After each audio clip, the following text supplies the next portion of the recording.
Hi friends, welcome. ఈరోజు మన recipe egg gravy curry. దీనికోసం ముందుగా ఎగ్స్ని బాయిల్ చేసుకోవాలండి.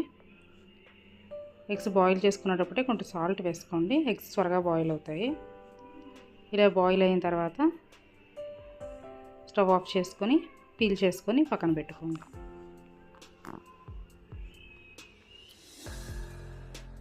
ఇప్పుడు ఒక కడాయిలో ఆయిల్ తీసుకొని ఆయిల్ కొంచెం కాగిన తర్వాత మనం బాయిల్ చేసుకున్న ఎగ్స్ని వాటిలో వేసుకోండి.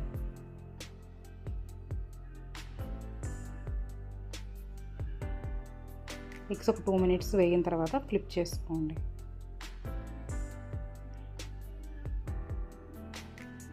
ఇంకో సైడ్ కూడా కొంచెం వేగిన తర్వాత ఉప్పు, కారం, పసుపు వేసుకొని ఒక 5 మినిట్స్ మళ్ళీ వేపుకోండి.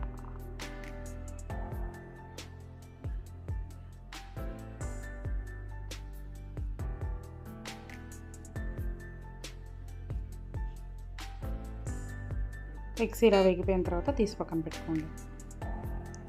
ఇప్పుడు అదే ఆయిల్లో స్లైసెస్గా కట్ చేసుకున్న ఆనియన్స్ వేసుకోండి. ఆనియన్స్ మరీ ట్రాన్స్పరెంట్గా వేయక్కర్లేదండి, కొంచెం మగ్గితే సరిపోతుంది. ఇలా మగ్గిన తర్వాత 2 మీడియం సైజ్ టమాటోస్ని పీసెస్గా కట్ చేసుకొని వేసుకోండి.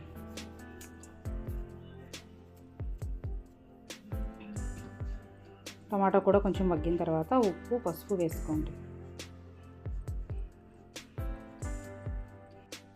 ఇప్పుడు కొంచెం జీడిపప్పు వేసుకోండి. జీడిపప్పు గ్రేవీ థిక్నెస్ కోసం వేస్తున్నానండి, మీకు కావాలిస్తే బాదం పప్పు కూడా యాడ్ చేసుకోండి.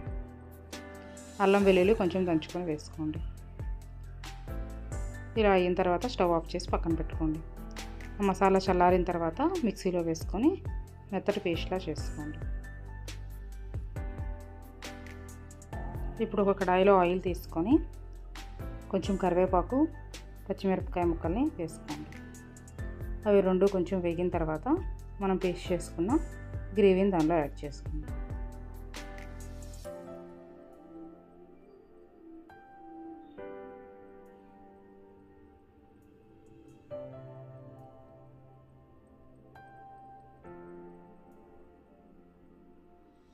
గ్రేవీ చూడండి కొంచెం బాయిల్ అవుతుంది. ఇలాంటి స్టేజ్లో కారం, చికెన్ మసాలా, కొంచెం గరం మసాలా వేసుకొని బాగా కలుపుకోండి.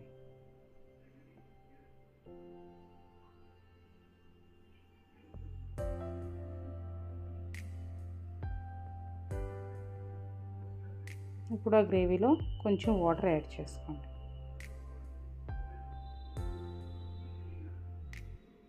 బాయిల్ అవ్వనివ్వండి. ఇలా బాయిల్ అయిన తర్వాత మనం వేపు పక్కన పెట్టుకున్న ఎగ్స్ని కూడా దీంట్లో వేసుకోండి.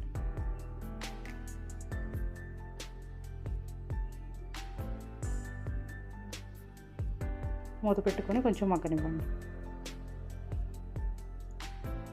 ఇలా ఉడికిన తర్వాత ఇప్పుడు లాస్ట్లో కొంచెం కొత్తిమీర యాడ్ చేసుకుంటే ఎగ్ గ్రేవీ కర్రీ రెడీ అయిపోయినట్టే.